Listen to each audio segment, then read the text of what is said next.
Very good evening दोस्तों। गुप्ता जी की पाठशाला में आपका स्वागत है। दोस्तों, कल हम लोग जो पढ़े थे परिसंचरण तंत्र यानी सर्कुलेटरी सिस्टम के तहत मानव का परिसंचरण तंत्र पढ़ रहे थे। उसमें हम लोग क्या पढ़े थे कि 2 क्लास ऑलरेडी हम इसका कर चुके हैं। ठीक है, कल हम लोगों ने क्या पढ़ा था कि रुधिर वाहिकाओं के बारे में पढ़ा था। आज हम लोग लसिका तंत्र यानी ह्यूमन लिम्फेटिक सिस्टम या मानव लसिका तंत्र के बारे में पढ़ेंगे। लसिका तंत्र जो है शरीर के विभिन्न भागों में अलग अलग भागों में पाई जाती है, इसको देखना है। ठीक है, अब किन किन भागों में पाई जाती है ये चीज़ हम लोग ध्यान से देखेंगे। अब थोड़ा सा और एक्सप्लेनेशन कर देते हैं। जो ह्यूमन लिम्फेटिक सिस्टम होता है वो हमारे संक्रमण प्रतिरक्षा तंत्र, कैंसर इत्यादि से रक्षा करने में काफ़ी सहायता करते हैं और विभिन्न प्रकार के संक्रमणों से बचाती है। ठीक है, इसमें पढ़ेंगे हम लोग टी सेल और बी सेल, 2 प्रकार की ये जो होते हैं लसिका पर्व में 2 प्रकार की सेल पाई जाती है। एक टी सेल पाया जाता है, दूसरा बी सेल पाया जाता है। तो ये सब चीज़ों के बारे में हम लोग अंदर जैसे जैसे बढ़ते जाएंगे वैसे ही हम लोग इसको पढ़ते जाएंगे। ठीक है, चलिए सबसे पहले हम लोग क्या करते हैं, विभिन्न भागों को देखते हैं कहाँ कहाँ पर पाया जाता है। तो जिन भागों में लसिका तंत्र पाया जाता है या लसिका वाहिकाएँ पाई जाती है उन्हीं भागों को हम लोग यहाँ पर देखेंगे। ठीक है, देखिए सबसे पहले हम लोग क्या देख रहे हैं यहाँ पे। सबसे पहले हम लोग देख रहे हैं सबसे टॉप पर क्या है, लैक्रिमल ग्लैंड से यानी अश्रु ग्रंथि। ठीक है, ये वाला पार्ट। फिर क्या है, एडेनोइड यानी कंठ सालुक है। ठीक है, फिर उसके नीचे जस्ट ये वाला पार्ट देख रहे होंगे, ये वाला भाग क्या कहलाता है, टॉन्सिल कहलाता है। यहाँ पर ये वाला पार्ट टॉन्सिल कहलाता है, जिसको हम लोग हिंदी में क्या कहते हैं, गलतुंडिका कहते हैं। क्या कहते हैं, गलतुंडिका। आप लोगों को थोड़ा सा लग रहा होगा कि हिंदी में अगर मान लीजिए कि एग्जाम में टॉन्सिल ना दे करके क्या करें, गलतुंडिका दे दे तो बड़ा प्रॉब्लम हो जाता है। तो इसलिए इसको साथ ही साथ देखते चलिएगा। ठीक है, कई बार होता है कि क्वेश्चन को जानते हुए भी शब्द का मीनिंग पता नहीं होने के कारण गलतियां हो जाती है। तो इन सब चीज़ों को भी थोड़ा ध्यान से हम लोग देखते चलेंगे। हाँ, चलिए ये वाला पार्ट जो है देख रहे होंगे, स्लेवरी ग्लैंड। ये देख रहे हैं यहाँ से ऐसे करके, ये वाला पार्ट जो होता है स्लेवरी ग्लैंड यानी लार ग्रंथियाँ कहलाती है। फिर यहाँ पर वक्षीय वाहिनी होती है, जिसको हम थोरेसिक डक्ट कहते हैं, या वक्षीय वाहिनी को वक्षीय नलिका भी कहते हैं। जितना भी हम लोग ये पार्ट देख रहे हैं इन सभी में क्या होता है, लिम्फेटिक तंत्र पाए जाते हैं या लसिका पर्व या लसिका वाहिकाएँ पाई जाती है। ठीक है, फिर यहाँ पर हम लोग देख रहे हैं थाइमस ग्रंथि, यानी थाइमस को हम लोग अगर हिंदी में बोले तो क्या बोला जाता है, बाल्य ग्रंथि। क्या कहा जाता है, बाल्य ग्रंथि। ठीक है, ये वाला फिर देखिए सब सीवियन वेंस क्या कहलाता है, सबसिवियन क्या है, वेंस है, यानी अध जत्रु सिराय। इसको क्या कहते हैं, अध जत्रु सिराय हिंदी में कहते हैं। ठीक है, अब देखेंगे हम लोग स्टमक वाले पार्ट में चलेंगे। तो स्टमक वाले पार्ट में हम लोग कुछ ग्रंथियों के बारे में पढ़ेंगे। देखिए ये वाला जो संरचना आप दिख रहा होगा कॉफ़ी कलर का, ठीक है, तो इसको हम लोग क्या कहते हैं, स्प्लीन कहते हैं। क्या कहते हैं, स्प्लीन, या इसी को हिंदी में क्या कहिएगा, प्लीहा कहते हैं। फिर ये वाला पार्ट तो आप लोग देख ही रहे हैं, ये स्टोमक है यानी अमाशय है। ठीक है, उसके जस्ट नीचे देखिए जस्ट सटी हुई एक संरचना ब्लू आकार की दिख रही है, इसको हम लोग क्या कहते हैं, सिस्टर्ना काइलाई कहते हैं। ठीक है, अब देखिए ये वाली जो वायर टाइप की जो संरचना बनी है उसमें कई पदार्थ शामिल होते हैं, उसको भी हम लोग देख लेते हैं। इसमें कौन कौन सी संरचना होती है, तो लेटरल एरोटिक नोट्स होते हैं। क्या होते हैं, लेटरल एरोटिक नोट्स होते हैं ये। ठीक है, क्या कहलाते हैं इसको, इसी को नोट्स कहते हैं, लेटरल एरोटिक नोट्स भी कहा जाता है, यानी कि पार्श्वबृहत धमनी पर्व। क्या कहा जाता है इसको हिंदी में, पार्श्वबृहत धमनी पर्व कहते हैं। अब हम लोग देखेंगे स्टोमक के जस्ट ये वाला पोर्शन, इस वाले पोर्शन में हम लोग देखेंगे। देखिए इलियक नोट्स 2 प्रकार के होते हैं, एक होता है कॉमन इलियक नोट्स होता है, दूसरा एक्सटर्नल इलियक नोट्स होता है। देख रहे हैं, ये देखिए इसको हम लोग क्या कहेंगे, कॉमन इलियक नोट्स कहते हैं, यानी सश्रेणी फलक पर्व कहते हैं। और ये वाला जो संरचना होती है इसको एक्सटर्नल इलियक नोट्स यानी बाह्य श्रेणी फलक पर्व कहते हैं। ठीक है, ये एक यहाँ पर एक संरचना हम लोग देख रहे हैं, एक ब्लू कलर का थोड़ा सा आप देख रहे होंगे एक संरचना बनी हुई है, इसको हम लोग क्या कहते हैं, पेयर्स पेज कहते हैं। क्या कहते हैं, पेयर्स पेज कहते हैं, जिसको हिंदी में आप कहिएगा समुच्चय पथ लसिका पर्व, समुच्चय पथ लसिका पर्व इसी को कहते हैं। ठीक है, इलियक नोट्स हम लोग पढ़ चुके हैं। अभी हम लोग बोन मेरो देखेंगे। हड्डी के अंदर जो होती है हम लोग जानते हैं कि अस्थि मज्जा पाई जाती है। अब देखिए यहाँ पर जो है एक संरचना दिख रहा होगा, ये जो है जंघा है। ठीक है, ठीक है, इसके पुला ये सब तो हम लोग पढ़े ही है ना, तो इसको देखेंगे हम लोग। जो जांग की हड्डी होती है ठीक है, उसी के मध्य में ये बोन मेरो दिखलाया, तो इसको भी देख लेंगे। मतलब हड्डियों के मध्य में ये जान लेना है, ये याद रखना है कि बोन मेरो होता है या अस्थि मज्जा होता है। देखिए इसी में के अंदर क्या है, आपका बोन मेरो या अस्थि मज्जा बनी हुई है। बोन मेरो या अस्थि मज्जा अस्थियों के मध्य पाई जाती है, तो यही बोन मेरो और अस्थि मज्जा क्या होता है, आरबीसी वगैरह का निर्माण में सहायक होता है। हम लोग पढ़े हैं आगे भी, जो आरबीसी डब्ल्यूबीसी इन सब में एक अहम भूमिका निभाता है। ठीक है, चलिए फिर हम लोग आगे देखेंगे एक ये वाला संरचना। इस संरचना को हम लोग क्या कहते हैं, डीप इंजीनियर नोट्स कहा जाता है। क्या कहा जाता है, डीप इंजीनियर नोट्स कहते हैं इसको, यानी वक्षण पर्व या बैठे हुए कहा जाता है, वक्षण पर्व या बैठा हुआ कहा जाता है। ठीक, चलिए ये वाला संरचना देख रहे होंगे, ये वाला संरचना हो थोड़ा सा, ये वाला संरचना जो है क्या कहलाएगा, पॉप्लिटियल लिम्फ नोड्स कहलाता है। क्या कहलाता है, पॉप्लिटियल लिम्फ नोड्स कहलाता है, जिसको जानु पृष्ठीय लसिका पर्व कहते हैं। फिर यहाँ देख रहे हैं हम लोग लिम्फ कैपिलरीज है, यानी लसिका केशिकाएं हैं यहाँ पे। और सबसे बाहरी वाले भाग जानते ही हैं, मानव शरीर की सबसे बड़ी ग्रंथि कौन सी होती है, वो होती है स्किन या त्वचा। ठीक है, स्किन या त्वचा।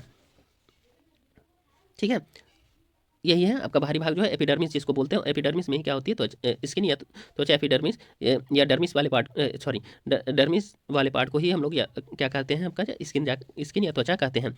ये वाली जो है आप देख रहे हैं लसिका वाहिनियाँ कहलाती है। ये जो पार्ट है, ये सब जो संरचना वायर टाइप की बनी हुई है, इसको हम लोग क्या कहते हैं, लसिका वाहिनी कहेंगे। क्या कहते हैं, लसिका वाहिनी कहेंगे, यानी लिम्फेटिक कहते हैं, लिम्फेटिक्स कहते हैं, यानी लसिका वाहिनियाँ कहते हैं। चलिए लसिका वाहिनी कहाँ कहाँ पर पाई जाती है, केवल हम लोग नाम देखेंगे। ठीक है, प्लीहा तथा उसकी काट में पाया जाता है, यानी स्प्लीन और इसके सेक्शन में पाई जाती हैं। ठीक है, लिम्फ नोड्स, ठीक है, और थोरेसिक कैविटी में पाया जाता है, यानी वक्षीय गुहा के भीतर लसिका पर्व पाया जाता है। Lymph nodes with in thoracic cavity, यानी वक्षीय गुहा के भीतर लसिका पर्व पाया जाता है। ठीक है, फिर कहाँ पाया जाता है, lymph nodes in pelvic and abdominal cavities के अंदर पाया जाता है। Lymph nodes in pelvic and abdominal cavities के अंदर भी जो है लसिका तंत्र पाई जाती है। ठीक है, हिंदी में अगर बोलेंगे तो श्रेणी तथा उदर गुहाओं में लसिका पर्व पाया जाता है। ठीक है, जितने भी हम लोग नाम पढ़े हैं ना, इन सभी में, उधर गुहा में भी यहाँ पर बोले थे, देखिए ये वाला पार्ट में भी, हर सभी जगहों पर जहाँ जहाँ जहाँ ब्लड का सर्कुलेशन होता है उन सभी जगहों पे देखिए यहाँ पर भी क्या पाया जाता है, तो आपका लसिका तंत्र पाए जाते हैं। मानव शरीर बहुत ही कॉम्प्लिकेटेड है, ऐसा नहीं कि बहुत ही आसान है। देखिए हमने बोला था lymph nodes in pelvic and abdominal cavities में पाया जाता है, यानी कि श्रोणी तथा उदर गुहाओं में भी लसिका पर पाया जाता है। आगे देखेंगे हम लोग lymph nodes within the cervical region में भी पाया जाता है। कहाँ पर पाया जाता है, lymph nodes within the cervical region में भी पाया जाता है, यानी ग्रीवा क्षेत्र में स्थित लसिका पर्व यहाँ पे भी पाया जाता है, ग्रीवा क्षेत्र में भी लसिका पर्व पाया जाता है। लिम्फ नोड्स यानी लसिका पर्व की संरचना इस प्रकार की होती है। ठीक है, हमने अभी बताया था कि 2 प्रकार के सेल पाए जाते हैं, ये देख लेंगे हम लोग। ठीक है, देखिए लसिका पर्व की संरचना किस प्रकार की होती है, इस प्रकार की ये संरचना होती है, इसको हम लोग एक बार देख लेंगे, ये कई बार क्वेश्चन पूछा जाता है। ठीक है, यहाँ से तो इसको समझ लेंगे तो ज़्यादा फायदा रहेगा हम लोगों के लिए। देखिए यहाँ 2 सेल पाई जा, देखिए एक सेल ये देख रहे हैं, छोटी छोटी जो संरचना है, इसी को हम लोग क्या कहेंगे, सेल कहेंगे। चलिए इसको हम लोग क्या कहेंगे, जो ये वाला संरचना देखिए छोटी छोटी जो संरचना दिख रही है, इसी को हम लोग क्या कहते हैं, सेल कहते हैं। तो ये देखिए बी सेल है। ठीक है, फिर इसी प्रकार की संरचना क्या कहलाती है, ये जो ये देख रहे हैं, इसको हम लोग क्या कहेंगे, टी सेल कहेंगे। ठीक है, टी सेल कहेंगे।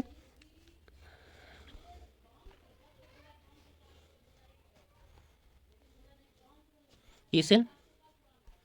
ठीक है, अब देखिए ये जो इस प्रकार की संरचना जो केशिका हमने कल भी पढ़ा था कि जालीदार टाइप की जो संरचना होती है, किसके बीच में, धमनिका और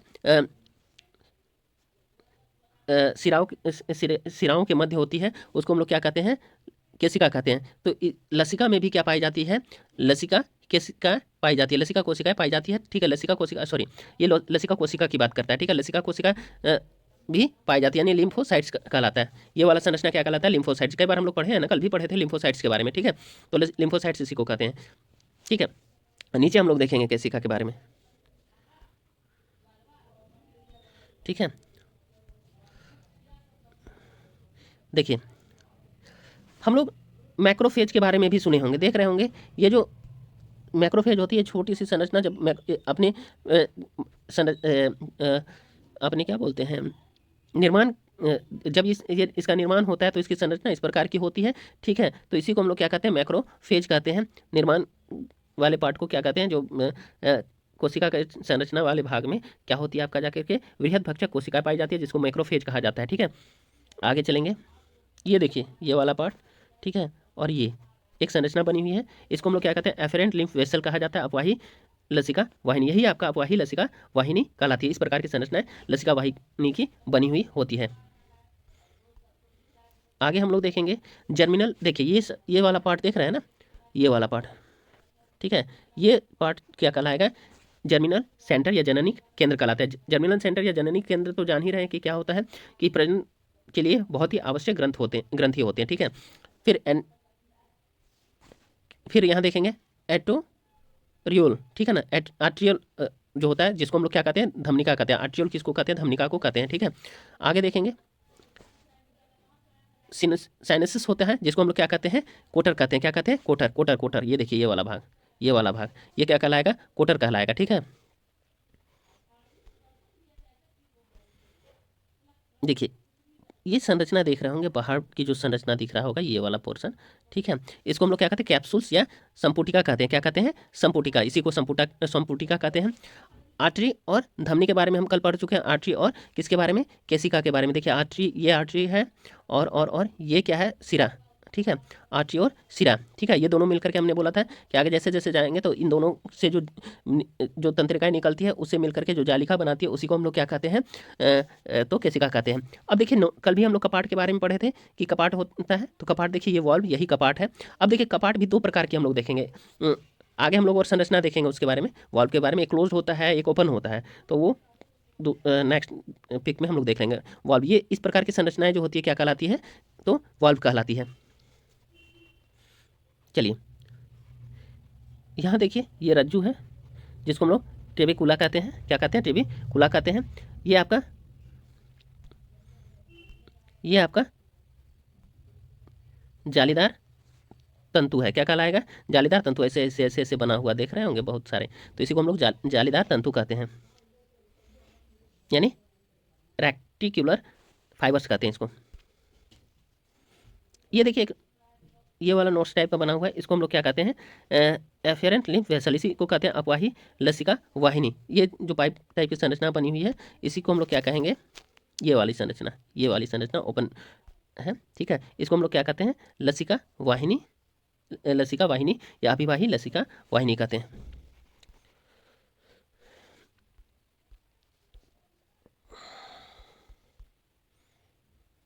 चलिए अब हम लोग थोड़ा सा देख लेते हैं,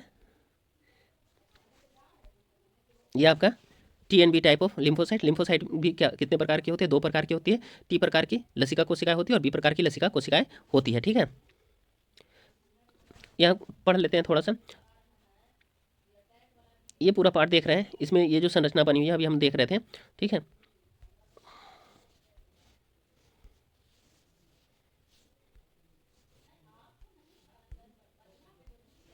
देखिए RBC के बारे में हम पढ़े थे अभी, ये देखिए ये छोटी छोटी जो संरचना गई हुई है ऐसे ऐसे से, इसको हम लोग RBC कहते हैं, ठीक है। इस प्रकार की जो व्हाइट कलर की जो संरचनाएं हैं, इसको हम लोग क्या कहते हैं, विभेदहीन लसिका कोशिका या अनडिफरेंशिएटेड लिम्फोसाइट कहते हैं इसको, ठीक है। अब इसमें क्या क्या पार्ट पाई जाती है, ये देखिए ये है आपका ब्लड वेसल। क्या है, ब्लड वेसल, रक्तवाहिका, इसी को हम लोग क्या कहते हैं, ब्लड वेसल कहते हैं, ठीक है। फिर ये देखिए यहाँ पर ये जो इस प्रकार की संरचना होती है, इसको हम लोग क्या कहते हैं, थाइमस ग्लैंड या थाइमस ग्रंथि कहते हैं, ठीक है। अब कुछ पार्ट को हम लोग देख लेते हैं। अब देखिए ये इस साइड जो होती है T सेल होती है, T सेल यानी T कोशिका पाई जाती है। यहाँ पर देखेंगे उसके इस साइड में हम लोग देख रहे हैं कि यहाँ पर क्या होती है, B सेल होती है, यानी B कोशिका, ठीक है। B कोशिका, ये वाला सेक्शन देख रहे हैं, इधर इस साइड में क्या है आपका B कोशिका या B सेल है।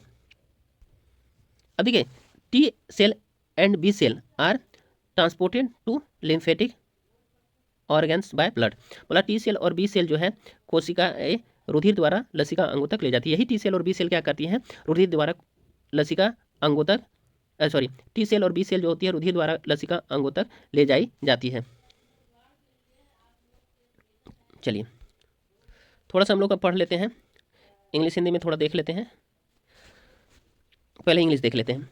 When substances are exchange between when substances are exchanged between the blood and tissue fluid, more fluid normally leaves the blood capillaries, then returns to them. If the fluid remaining in the tissue spaces were allowed to accumulate, the pressure in tissue would increase. The lymphatic system prevents such an imbalance by providing pathway through which tissue fluid can be transported as lymph from the spaces to veins, where they become part of the blood. The lymphatic system also helps to defend the tissue against infections. ठीक है, कहने का मतलब क्या है, एक बार हिंदी में देखते हैं हम। लसिका तंत्र, लसिका तंत्र क्या होता है, जब रुधिर तथा उत्तक द्रवों के बीच पदार्थों का विनिमय होता है, तब साधारणतया रुधिर कोशिकाओं से बाहर आने वाला द्रव्य अंदर आने वाले द्रव्य से अधिक होता है। ठीक है, पूरा पढ़ लेते हैं। यदि यह द्रव्य उत्तकों के बीच एकत्रित हो जाए तो उत्तकों के बीच दाब बढ़ जाता है। इस प्रकार उत्पन्न असंतुलन को रोकने के लिए लसिका तंत्र इन उत्तक द्रव्यों को लसिका के रूप में उत्तक स्थानों से सिराओं तक पहुंचाता है, जहां यह द्रव्य रुधिर का हिस्सा बन जाता है। लसिका तंत्र उत्तकों को संक्रमण से बचने में भी सहायता प्रदान करता है। ठीक है, देख लीजिए फिर से एक बार रीडिंग देते। जब रुधिर तथा उत्तक द्रवों के बीच पदार्थों का विनिमय होता है, तब साधारणतः रुधिर कोशिकाओं से बाहर आने वाला द्रव्य अंदर आने वाले द्रव्य से अधिक होता है। बोलने का मतलब ये है कि देखिए, जब रुधिर और उत्तक द्रव के बीच पदार्थ का एक दूसरे से क्या होता है, विनिमय होता है या एक्सचेंज होता है, तभी क्या होता है, तब साधारणतः रुधिर कोशिकाओं से बाहर कोशिकाओं से तब साधारणतः रुधिर केशिकाओं से बाहर आने वाला द्रव्य अंदर आने वाले द्रव्य से अधिक होता है। तो बोला जो रुधिर केशिकाओं से जो द्रव बाहर आता है और अंदर आता है, तो बाहर वाला द्रव्य जो होता है अंदर आने वाले द्रव्य से अधिक होता है। अब बोला यही, यदि यह द्रव्य उत्तकों के बीच एकत्रित हो जाता है, कहाँ पर, अब ये जो बाहर से आने वाला द्रव्य जो होता है अधिक होता है किससे, अंदर आने वाले द्रव्य से। तो ये द्रव्य जब क्या होता है, उत्तकों के बीच में एकत्रित या क्या हो जाता है, जमा हो जाता है, यानी डिपॉजिट हो जाता है, तो उत्तकों के बीच क्या हो जाता है, प्रेशर बढ़ जाता है, यानी दाब बढ़ जाएगा। तो क्या हो जाएगा, दाब बढ़ जाएगा। इस प्रकार उत्पन्न असंतुलन को रोकने के लिए, तो यही असंतुलन को रोकने के लिए लसिका तंत्र द्वारा इन उत्तक द्रव्यों को लसिका के रूप में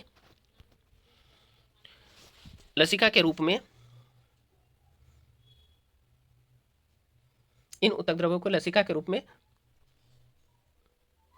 उत्तक स्थानों से सिराओं तक पहुंचाता है। यही क्या करता है, उत्तक स्थानों से सिराओं तक पहुंचाता है, जहां यह द्रव्य रुधिर का हिस्सा बन जाता है और लसिका तंत्र क्या हो जाती है, लसिका तंत्र उत्तकों को संक्रमण से बचने में भी सहायता प्रदान करता है। चलिए अब हम लोग थोड़ा सा इसका और आगे वाला थोड़ा पार्ट देख लेते हैं। कुछ चीज़ें हैं, फैक्ट है, करते चलते हैं, लेकिन आज भी लसिका तंत्र पूरा नहीं हो पाएगा। कल इसका पूरा हम लोग देखेंगे, क्योंकि आज फिगर को देखना और समझना बहुत ज़रूरी था, इसलिए इसको हम कर लिए। ठीक है, तो अब क्या करना होगा, कल जो है जो भी पार्ट बचे होंगे, जो फैक्ट होंगे, कल रेस्ट ऑफ फैक्ट हम कल बताएंगे। ठीक है, तो यहाँ पर कुछ चीज़ें हम अभी लिखे हुए हैं आज की क्लास के लिए, तो इतना ही आज पढ़ेंगे। लसिका तंत्र प्रतिरक्षा प्रणाली का एक अहम हिस्सा है। बिल्कुल ठीक है, लसिका तंत्र हमारी इम्यूनिटी सिस्टम का एक अहम हिस्सा है, यानी प्रतिरक्षा प्रणाली का एक अहम हिस्सा है। यह शरीर को बीमारियों से बचाने में मदद करता है। लसिका तंत्र क्या करता है, हमारे प्रतिरक्षा प्रणाली यानी इम्यूनिटी सिस्टम का एक बहुत ही महत्वपूर्ण पार्ट है और शरीर को विभिन्न बीमारियों से बचाने में मदद करता है। लसिका तंत्र और भी क्या करता है, संक्रमण से बचाता है, कैंसर से लड़ता है।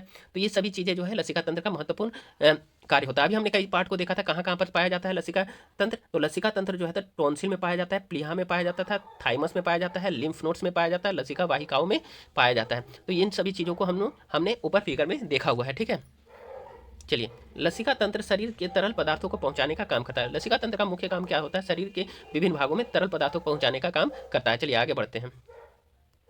लसिका तंत्र शरीर में रक्तचाप को बनाए रखने में भी मदद करता है। लसिका तंत्र दूसरा काम क्या करता है, शरीर में जो है ब्लड प्रेशर को भी बनाए रखने में मदद करता है। नेक्स्ट चलेंगे, यानी बार बार बोल रहे हैं, लसिका तंत्र यानी लिम्फेटिक सिस्टम, ठीक है ना, लिम्फेटिक सिस्टम। ठीक है, लसिका तंत्र शरीर के उत्तकों से लसिका नामक तरल को खाली करता है और उसे सिरीय प्रणाली में लौटाता है। बोल रहा लसिका तंत्र क्या होता है, शरीर के ऊतकों से जो लसिका नामक तरल होती है यानी लिम्फेटिक लिक्विड जो होता है उसको खाली करता है और उसे कहाँ भेजता है, वेन सिस्टम में या फिर आपका सिरीय प्रणाली में लौटाता है। आगे बढ़ेंगे हम लोग। लसिका तंत्र पुरानी और क्षतिग्रस्त लाल और सफ़ेद रक्त कोशिकाओं को छान कर निकाल देता है। बोला लसिका तंत्र जो होता है जो पुराना और क्षतिग्रस्त जो होते हैं, खराब जो आरबीसी और डब्ल्यूबीसी को क्या करते हैं, रक्त से इस कोशिकाओं को छान कर निकाल देते हैं, रक्त कोशिकाओं को छान करके क्या करते हैं, निकाल देते हैं। ठीक है, लसिका तंत्र पुरानी और क्षतिग्रस्त लाल और सफ़ेद रक्त कोशिकाओं को छान करके निकाल देते हैं, आरबीसी और डब्ल्यूबीसी को। ठीक है, चलिए लसिका तंत्र संक्रमणों से हमारी रक्षा करते, बिल्कुल ठीक है, हमने कई बार बोला है लसिका तंत्र जो होता शरीरों से लसिका तंत्र संक्रमणों से शरीर की रक्षा करते हैं। ठीक, नेक्स्ट चलेंगे हम लोग इसी में। लसिका तंत्र जो होता है क्षतिग्रस्त कोशिकाओं को शरीर से बाहर निकालता और संक्रमण और कैंसर से लड़ता है। कई बार हमने बोला था कि ये जो है संक्रमण और कैंसर से लड़ने में भी हमारी मदद करता है। नेक्स्ट चलेंगे हम लोग। लसिका तंत्र में लसिका वाहिकाएं केशिकाओं से बड़ी और सबसे छोटी सिराओं से छोटी होती है। इसका मतलब क्या बोल रहा है कि लसिका तंत्र की जो लसिका वाहिकाएं होती है वो केशिकाओं से बड़ी और सबसे छोटी सिराओं से छोटी होती है। मतलब बोल रहा है केशिकाओं से बड़ा होता है और सिराओं में भी छोटी से छोटी सिराओं से क्या होती है, छोटी होती है। ठीक है, सबसे छोटी सिराओं से भी छोटी होती है, कुल मिलाकर के यही बोला है। लसिका वाहिकाओं में सिराओं की तरह वॉल्व होते हैं। लसिका वाहिकाओं में सिराओं की तरह क्या होते हैं, वॉल्व होते हैं जो लसिका को एक ही दिशा में यानी हृदय की तरफ बहने देते हैं। बोला लसिका वाहिका जो होती है यानी लिम्फेटिक जो नालिका होती है, लिम्फेटिक नालिका जो होती है, ठीक है, यह सिस्टम होता है, उसमें क्या होता है, सिराओं की तरह क्या होते हैं, वॉल्व होते हैं। जैसे जिस प्रकार के सिराओं में यानी वेंस में वॉल्व होते हैं थे, उसी प्रकार से लसिका में भी एक ही दिशा में हृदय की तरफ इसको बहने देते हैं। लसिका वाहिकाओं में सिराओं की तरह वाल्व होते हैं जो कि लसिकाओं को एक ही दिशा में बहने देते हैं। आगे बढ़ेंगे, खत्म हो गया आज का क्लास, यहीं तक करते हैं। ठीक है, आज लेट भी हो गया। ठीक है, यही हमें देखिए कोई भी चीज़ को हमको रेडी करने में टाइम लगता है, पढ़ना पड़ता है, उसके बाद ही फिर किसी भी चीज़ को अच्छी तरह से समझा सकते हैं। ठीक है, पढ़े तो ऑलरेडी सब चीज़ें हैं लेकिन काफ़ी चीज़ें माइंड से मिस्टेक हो जाती है। ठीक है, तो चलिए आज का क्लास यहीं समाप्त करते हैं। लसिका पर्व का नेक्स्ट क्लास में पूरा हम लोग फैक्ट देखेंगे। अब हम लोग इसमें फिगर वगैरह नहीं देखेंगे, आज फिगर वाला काम और जो मेन कुछ चीज़ें थी उसको हमने बता दिया है। कल हम ओनली फैक्ट के बारे में देखेंगे। ठीक, चलिए दोस्तों आज का क्लास यहीं समाप्त होता है। आप लोग मेरे यूट्यूब चैनल को सब्सक्राइब कीजिए, लाइक कीजिए, शेयर कीजिए, कमेंट कीजिए। ठीक है, इतना मेहनत करते हैं आप लोग, इतना तो कर सकते हैं ना। चलिए आज का आप लोगों को बहुत बहुत धन्यवाद। Good night.